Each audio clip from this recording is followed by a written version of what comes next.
তোমরা কি ভাবছো এই শাপলা ফুল অসময় কোথা থেকে আসলো? হ্যাঁ, তোমাদের স্বাভাবিক এইরকম একটা চিন্তাধারা আসতেই পারে, না এটা অসময়ের না, এটা সময়েরই ছিল, কিন্তু আমি একটু আলসে ধরে গেছিলো। এই পেছনের ভিডিওগুলো কত তুলে রেখেছি, সেগুলো ছাড়ার মনই বলছিল না। ইনস্ট্যান্ট যেসব ভিডিওগুলো করছি সেই ভিডিওগুলোই পোস্ট করছি, কিন্তু এ করলে তো হবে না। এমন এমন ভিডিও থাকে, ডিলেটও করতে ভালো লাগে না, আবার ছাড়তেও টাইম পাচ্ছি না। তাই ভাবলাম এই ছোট্ট মুহূর্ত তোমাদের সঙ্গে একটু শেয়ার করি। আর শেয়ার কারণ একটাই কারণ, দেখো আমরা যেমন ছেলেবেলায় খেলাধুলা করেছি, যত ঘোরাফেরা করেছি, আমাদের বাচ্চারা কিন্তু পায় না। আমার মা বাবাদের ভয় ছিল না যে আমার মেয়ে কোথায় গেল, আমার বাচ্চা কোথায় গেল, এই ভয়টা ছিল না আগে, আজ থেকে 20 বছর আগে।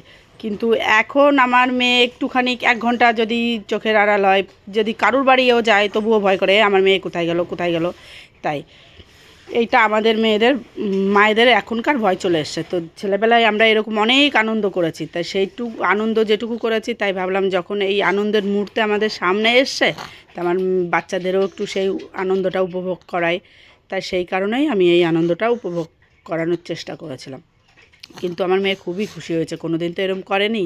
আর আমরা তো ছেলেবেলা অনেক করেছি, কে কে এরকম করেছো প্লিজ একটু কমেন্ট করে জানিও। আমরা এত শাপলা তুলতাম, শাপলা বাড়িতে খাবে কি, কিন্তু একটা আনন্দই ছিল, কম্পিটিশন করে তুলতাম যে কে কত শাপলা তুলতে পারে। দেখা গেল সারা বিলের শাপলা তুলে বাড়ি নিয়েই আসতে পারতাম না।